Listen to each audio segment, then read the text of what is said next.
ખેડૂત મિત્રો માટે આજના 6 એપ્રિલ 2026ના સૌથી મહત્વના અને સચોટ સમાચાર નીચે મુજબ છે, જે તમારી ખેતી અને સરકારી યોજનાઓની માહિતી માટે ઉપયોગી થશે. ખેડૂત મિત્રો, ત્યાં ઘડી આગળ વાત કરીએ પહેલા વિડીયોને લાઇક કરી દેજો અને તમે કયા વિસ્તારમાંથી જોઈ રહ્યા છો એ પણ જણાવી દેજો. ચાલો હવે આગળ વાત કરીએ. ગુજરાતમાં હાલમાં મિશ્ર ઋતુનો અનુભવ થઈ રહ્યો છે. હવામાન વિભાગની આગાહી મુજબ આગામી અઠવાડિયામાં તાપમાનમાં 2 ડિગ્રી સેલ્સિયસથી 3 ડિગ્રી સેલ્સિયસનો વધારો થઈ શકે છે. હવે આપણે ઉનાળુ પાકમાં શું વાવેતર કરવું એ જાણી લઈએ. રાજ્યમાં બાજરી, મગફળી અને તલનું વાવેતર પૂરજોશમાં ચાલી રહ્યું છે. ઉત્તર ગુજરાત અને સૌરાષ્ટ્રના ખેડૂતોએ આ વખતે પાણીની ઉપલબ્ધતાને જોતા રજકા અને મકાઈ જેવા ઘાસચારાના પાકો પર વધુ ધ્યાન આપ્યું છે. ખેડૂત મિત્રો, પાકને લગતી સાવચેતી વિશે જાણી લઈએ. મિત્રો, વધતા તાપમાનને કારણે પાકમાં થ્રિપ્સ અને ચૂસિયા પ્રકારની જીવાતનો ઉપદ્રવ વધી શકે છે. ખેડૂતોને વહેલી સવારે અથવા સાંજના સમયે જ પિયત આપવાની સલાહ આપવામાં આવે છે. મિત્રો, વિડીયોને લાઇક કરતા જજો ન કર્યો હોય તો. હવે આપણે જાણીશું ટેકાના ભાવે ખરીદી વિશે.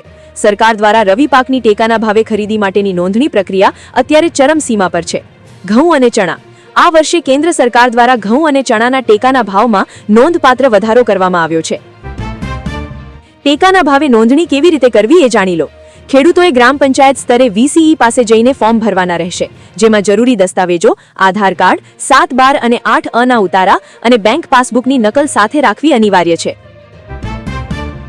ગુજરાતના ખેડૂતો હવે નેનો ટેકનોલોજી તરફ વળ્યા. વર્ષ 2026માં ડ્રોન ટેકનોલોજી ખેડૂતો માટે આશીર્વાદરૂપ સાબિત થઈ રહી છે. નેનો યુરિયાનો છંટકાવ. ઇફકો દ્વારા વિકસિત નેનો યુરિયા અને નેનો DAPનો ઉપયોગ હવે ડ્રોન દ્વારા કરવામાં આવી રહ્યો છે, જેનાથી મજૂરી ખર્ચમાં 40% સુધીનો ઘટાડો જોવા મળ્યો છે. લાભ લેવા સરકારી સહાય મળશે.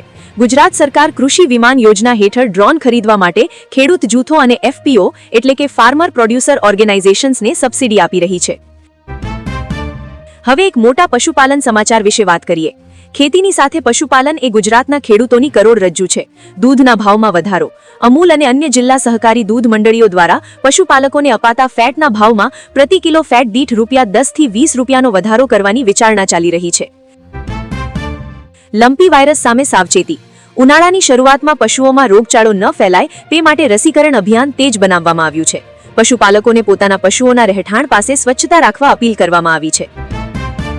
ખેડૂત મિત્રો, બસ વિડીયોમાં આટલું જ. તમારે કોઈ પણ પ્રશ્ન મને પૂછવો હોય તો નીચે કોમેન્ટ બોક્સમાં જણાવજો. હું જરૂરથી તમને જવાબ આપીશ અને ચેનલને પણ સબસ્ક્રાઇબ કરતા જજો. તો ચાલો આવતીકાલે ફરીથી સવારે 7:30 વાગીને લાઈવ સમાચારમાં મળીશું.